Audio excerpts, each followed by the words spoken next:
Lukas 18 ayat 35 sampai dengan 43 bercerita tentang seorang tokoh yang namanya Bartimeus. Dia adalah seorang pengemis, seorang buta, dan seorang yang tidak berdaya.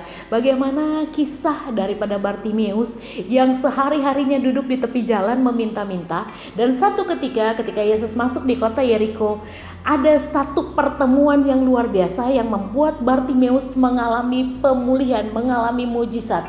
Nah, ada dua hal yang dilakukan oleh Bartimeus ketika Yesus sedang berada dan masuk di kota Yeriko dan berbondong-bondong orang mengikuti dia.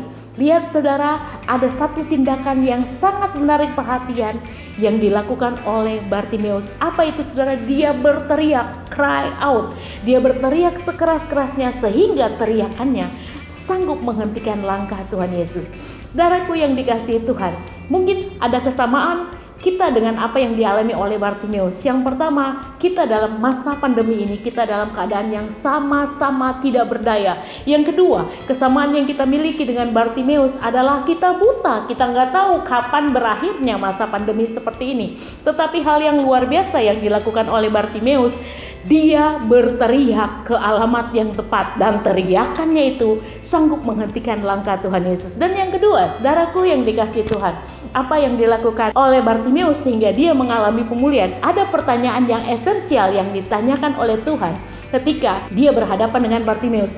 Apa yang kau kehendaki aku perbuat bagimu? Saudara, jangan sampai ketika kita berteriak kepada Tuhan dan ketika teriakan kita sanggup menghentikan langkah Yesus untuk berjumpa dengan kita nggak tahu apa yang kita inginkan untuk Tuhan lakukan dalam kehidupan kita.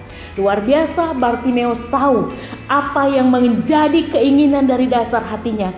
Ketika dia bertemu dengan Tuhan Yesus, dia berkata, Tuhan, buat aku bisa melihat. Saudaraku yang dikasihi Tuhan, kalau hari-hari ini kita dalam kondisi yang gelap, kita tidak tahu apa yang harus kita lakukan, dan kita tidak tahu kapan pandemi ini berakhir.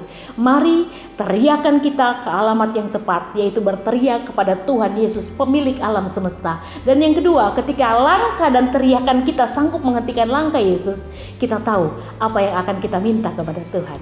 Shalom, Tuhan Yesus memberkati.